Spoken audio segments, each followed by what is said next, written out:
All right, it's recording. So you say. I'm stepping out and I'll send you the stuff when I'm done. Okay, yeah, I see it's recording on your end. Cool. Hi, Todd. How are you? What are you up to? Good. I saw all the exciting news last week. The Spawn universe. That's fantastic. Booyah. I've been in the middle of my own universe. I've been for the last 3 days packing and shipping a huge graphic novel that I made on Kickstarter. Wow, good for you. Yeah, it's been overwhelming and nuts. I was up till like 2:30 in the morning packing. Manual. Because of the pandemic, there's nobody there around to help me. Yeah. Yeah, let's talk about this big announcement that you just had. That would be a good start. Sure. All the way back to 1992 during the formation of Image Comics, when the seven of us decided we were going to go sort of band together, there was always sort of that conversation a little bit, hey, I'm doing this book there, Jim Lee's doing that, Mark's doing that, Rob Liefeld, everybody, the whole group. And we had contemplated, could we make it a shared universe? There were some attempts at it, there's hints of it. If you look at some of those early books, the guys, Mark Silvestri and Jim Lee and Rob Liefeld, that were doing multiple books, they obviously had a better chance of doing it because they had more than one book. The rest of us, Eric Larson and Jim Valentino and myself, we only had the one character that we were each doing. Mm-hmm. And it never caught hold. We never did it in any organized, big fashion. And then, Rob ended up leaving and Jim Lee went to, DC, took his character. So I don't even know how it would have worked out.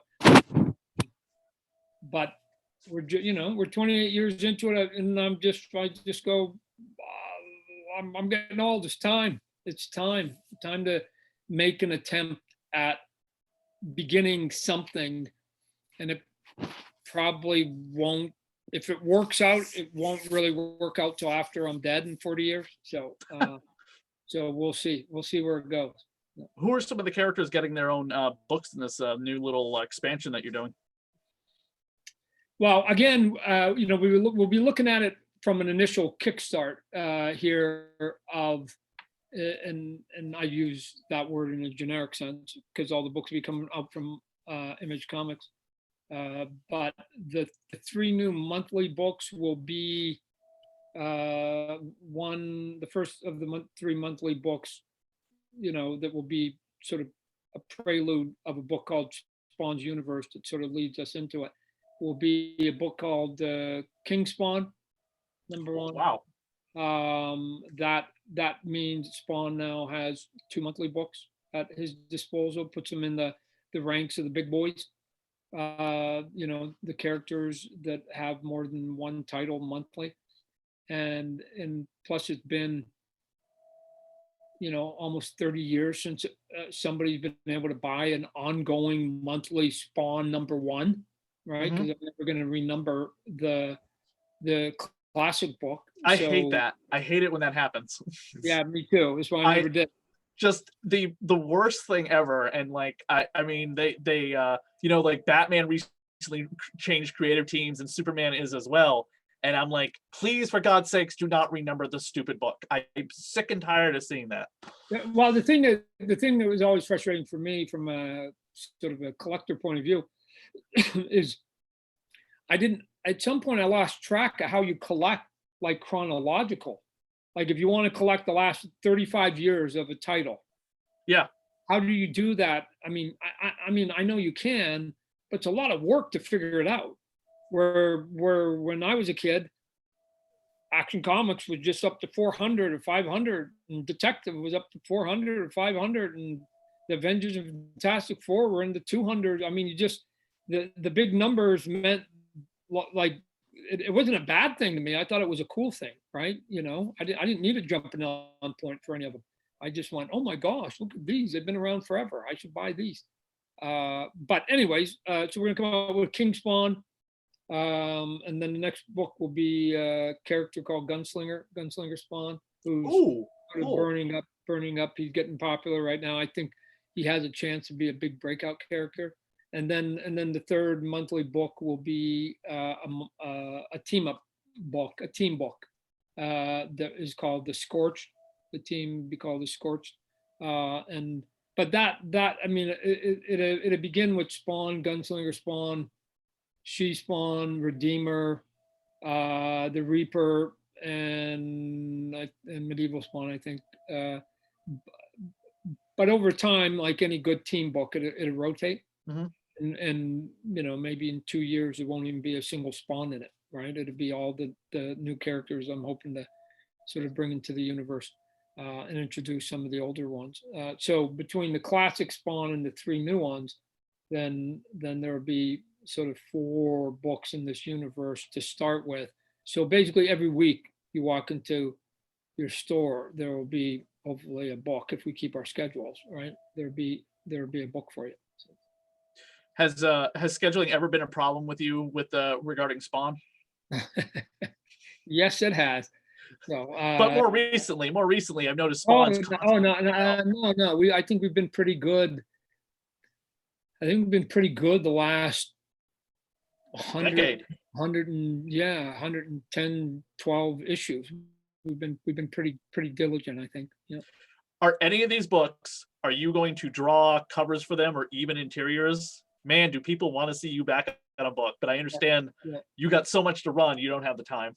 Yeah. So I'm gonna try and do as much as I can, which is why I need to bring other people on to help do some of the drawing and the writing, so I can free myself up to do some of that, right? Even if it's like a 5-page backup or something like that. I don't know that anybody has seen my Gunslinger other than like a cover or something like that, right? So they might go, oh, how does Todd draw a gunslinger shooting a rifle? Does it look badass?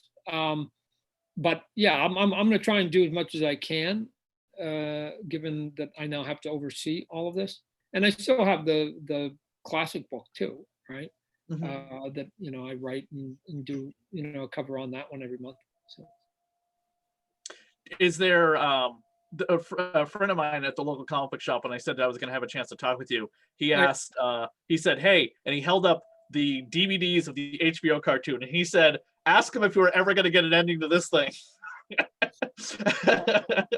You know what? I understand the question, because as a fan and a collector, like I always had these moments where I wanted my collection to be a little more complete.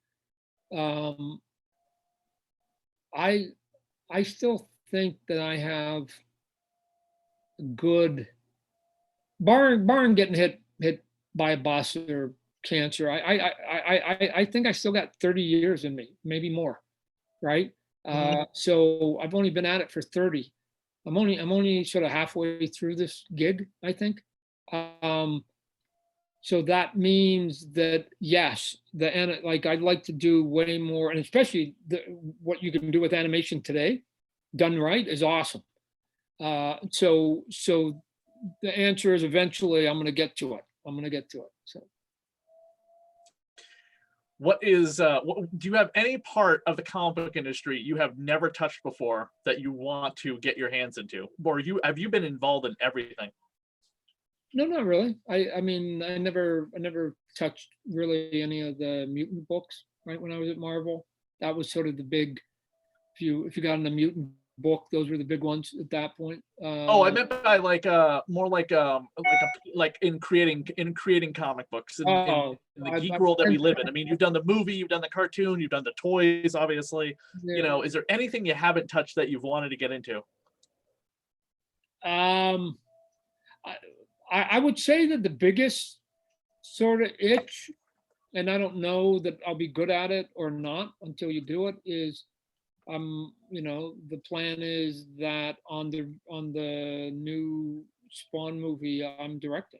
So I don't know. I've never directed a feature film. Will I be good at it? Don't know. Will I want to do it again after I do it? don't know. Ask me after I do my first one, and I'll either be shell shocked and go, I'll never do that again, or I'll go, man, that was kind of cool. I made a bunch of mistakes along the way. I'd like to do it again, see if I can't get better and better and better. So we'll see. But directing a movie, it's a big curiosity to me. As someone who has directed like short films before, not like any type of feature length movie, I was constantly going back over everything that I didn't like and wondering, why didn't I spend more time doing this? Why didn't I spend more time shooting that? And I'm doing that right now, editing footage of a short film I did during the quarantine. That's just being called an artist. We chase the elusive perfection until we die, and we never get it. So we're never satisfied with our work ever. What are you talking about, right? I've never met any artist who went, best thing I ever did was 8 years ago and it's been downhill ever since, right? man, I nailed it. I nailed that one, right? I've never heard, that's just not how we're built. We're built to be our own worst critics. And we always know where all the mistakes are in all of our paper. And sometimes we overthink our own artwork, but it's sort of the blessing and the curse of having a creative mind. So when we ever finally get back to conventions and stuff, how do you? that's going to be a while. No, I totally 100% agree. And there are places doing them that I'm like, good God, stop doing that. You're not helping the problem that we're still in. When we get back to conventions and things like that, I remember an article you wrote for Wizard magazine way back in the day. It was like issue 36.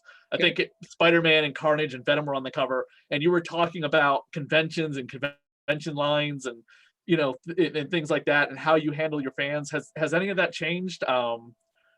Does it still does what you wrote in that article still pretty relevant for you today?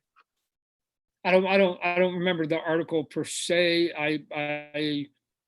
Let's see if I can find I'll tell you what hasn't changed is that after being in the industry now for 35 years, I understand every single moment I'm in this business that the fans and the support and their hard-earned money is the reason I exist. the convention method. Yeah, so I like the fan is the king of all of this. If they don't go into the stores, there's no stores, there's no comic stores, there's no comic stores, there's no comic books, there's no comic books. We don't create the care. I mean, there has to be fans. So I every time I'm in front of the public, I try to do it with a smile on my face and be as courteous and kind as possible, because I know every single person there has helped give me and my family a good living. So I like interacting with the folks. So I found it. And what you wrote was, I am looking for the best way to accommodate the most people at a convention and keep them happy. Yeah. It's still true. No, it's true. Sometimes I stopped going to conventions because they were trying to protect you so much that they go, hey, I'm going to fly from here I live in Phoenix. I'm going to fly from here to Dallas.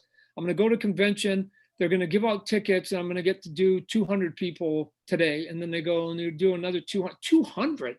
I'm here. There's more than 200 people that want my autograph. What else am I doing? Why did I come here? I only came here for one thing, work. Like when I go to convention, I'm like a workhorse. So either A, we do 200 and more, or I do the 200, I leave this building and I tell everybody in this building I'm going to be right outside the front doors and I'm going to continue doing it on my own, right? Like, if there's somebody that's there, then I think that as much as humanly possible, I should be signing, right? It's really one of the frustrations of some of the big conventions, especially if I'm signing like at the Image booth, and you're in the middle of the show, there's not a place for the line, and I understand because the lines can interfere with other companies' business. So then it's like, then put me in a corner and give me some room and do it. Yeah, like the fans are everything. The fans are everything. So I have this theory. Tell me if you think this would work. It's COVID. So you're going, you can't go to conventions, but could I rent out the parking lot to the football stadium. And basically, I just stand there and everybody gets in line, but they get in line in their car. Right. And they basically just like give me their book through the crack of their window. I have a table, I go over there. Maybe I've even got a little speaker and mic I'm hooked up to. I hand them a mic so they can ask their questions. We can talk back and forth. I sign them and I slip it back in, and then the next car comes. Sort of like a McDonald's of comic book signing, right? Except for instead of ordering burgers, you're ordering your signatures. Boom, done. That's been what's happened. I think like Kevin Smith and Bruce Campbell, they did that in some way, some fashion. I bet it was awesome. That's what you should do. That sounds like a good idea. I haven't heard anybody in comic books doing that whatsoever. That really sounds like a great idea, because there's no way I'm going to a convention this year. So, I mean, 2022, probably, but not 2021. No. But you would be the first person in the comic books to do that. That would be an amazing idea. We got 4 million people here in Phoenix. I bet we could do it. So the Yeah. question, I mean, what would be super awesome is not just me and the lineup, but you snake it, and then Todd's here and Bill's here and Janet's here and Fred, and so you got like 7 or 8 artists at 8 different intervals, and they come, and then they know you have the sign, and they know, oh, there's Jake Scott Campbell. Okay, I hand it to him, he hands it to me, and then I go and I move up to the next car, almost like traffic, until I get up to the next bumper, because I know I'm getting to the next person. If you don't have comic books for the next person, you just drive on by. So. Right. Or, instead of people like just bumper to bumper in the line, you can have them waiting in the parking lot area with their, everyone's got their cell phone. So, hey, your number or whatever. So drive over here, and then drive on through. And so instead of it just being a line of bumper to cars, people can like park their car, way in there, and then. Yeah, we're doing cars 200 through 250. Something like, yeah, just like you would a virtual line at a convention, which is, I always think is the best idea. Go around, do what you need to do, and then come back to the table when it's your time. Somebody posted on Twitter asking, what is Todd McFarlane collecting today? They all know it used to be, you used to collect sports memorabilia and stuff like that. But what are you collecting right now? What's something you're reading as a comic book as well? I don't know that. It depends on your definition of collecting.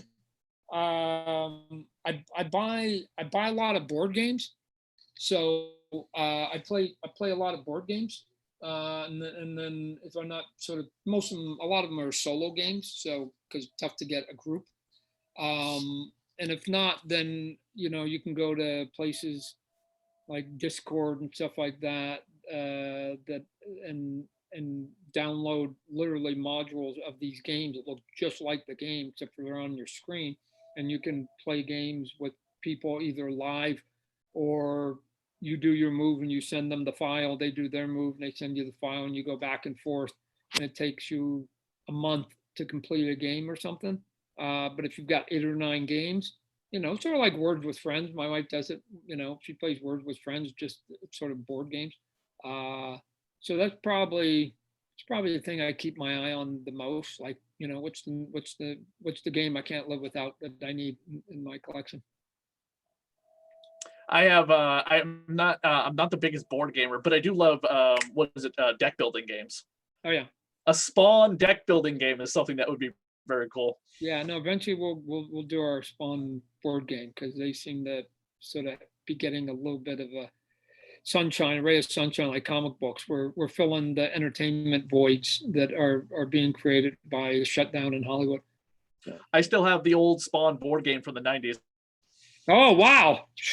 You're an old timer. I still have all my old Spawn comic books from when I was a kid, as well as everything else that you've ever worked on. But I definitely have held on to Spawn. Oh. And my podcast, we actually reviewed episode by episode every episode of the Spawn animated series on the Dead TV podcast. Oh, some are better than others, but it was a learning process. I would have liked to have kept going. By the time we hit year 5, we would have been hitting on all cylinders. But I don't control it. Name's Todd, only rhymes with God. So I don't get to control everything. So maybe it will come back one day. Hey, I am definitely looking forward to whatever develops with the Spawn movie. I know it's been probably a source of frustration, as well as like accomplishment sometimes. And then you just, we were always happy to hear some news about it. So I keep telling people, I've done a couple interviews, and they've asked about it. I mean, we've been working behind the scenes for the last year. I mean, I know it seems trite to hear that. We've added some talent along the way we haven't gone public with, and some big moves have been made. So if we went public with everything, I think, especially in the fandom, there's some moves we've made that people go, oh my gosh. We just have decided not to go public right now with it. The goal right now is for everybody that is part of the team, for us to just get, sort of the final package, take it to the studio, get a studio to sort of say, okay, and then have sort of the studio and the money and the team all teed up for COVID to get normal, and them say, and there's your slot, go start making it, right? But all the rest of it, the selling and the money and all that will have been we'll just be literally waiting at the gates for the studio to say, and now it's your turn, right? So that's our goal. Hopefully in the first 6-7 months of this year, we can maybe get there. I hope so too. Todd, it's been an absolute pleasure talking with you. I've been a longtime fan I was first introduced into your work back in the Marvel days, of course, but this was, and then I immediately got hooked on Spawn when I entered junior high school. So this has been an absolute pleasure. You are one of my quest goal interviews for the last 13 years I've been doing Radio of Horror. So thank you so much for coming on the show. 13 years. Well, I appreciate the diligence of keeping asking. So I'm sorry it took so long, but good luck to you with your show. Hopefully you do it for another 40 years. Yeah, definitely. Hopefully whenever everything clears back up, you can come back out to New England. Yeah. Oh no, it'd be nice. I think everybody looking forward to seeing everybody face to face, and it's one thing that you can't replicate. Is one of the reasons people go to the conventions is to get the autographs and to just see some of the TV and movie celebrities up close, right? And it's like that gets. I mean, you can see them on a Zoom. I get it. But it's not the same thing as saying, oh my God, I went and got a hot dog and guess who was standing 2 feet from me, right? So. I mean, the biggest thing when I go to cons is always the comic book people. I see, oh my God, they have Captain America and Thor here. Great. I don't care. The guy who drew Captain America and Thor is sitting right here. I mean, without these people, there would be no Chris Hemsworth and Chris Pine and so on. But the thing that's interesting is that there's now this giant generation that you don't have to collect comic books to now enjoy and like Thor, right? Right. Where when you and I, there was no movies, there was no TV, we had to buy the comic book. That's not necessary anymore, right? You can be a Iron Man, Thor, Hulk fan and never buy one comic book of any of those characters and be completely satisfied. So it's kind of cool that there's all these sort of portals into geekdom in any way you can see fit, which is one of the reasons why I try to put some of my characters in different mediums. So it's like, I don't expect everybody to have to come through the door of comic books. If you like video games, maybe we make a video game. If you like TV and movies, maybe we make some of those.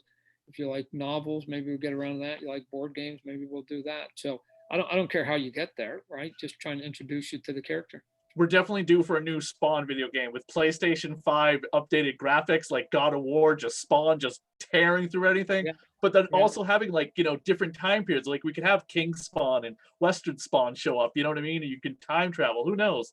Yeah. I mean, I think it's definitely time for a new Spawn game. Yeah, no, I agree. I agree. And because you came in recently in the Mortal Kombat 11 and did pretty well. There's a nice buzz for that. So cool, definitely. Well, Shannon's giving me the heads up that it's time to go. I appreciate you coming on the show. I will tweet this out when we are going to air it. So, all right, thanks for your time. Appreciate it. Thank you, Todd. Best of luck to you. Thank you. All right, I am going to stop recording. Okay.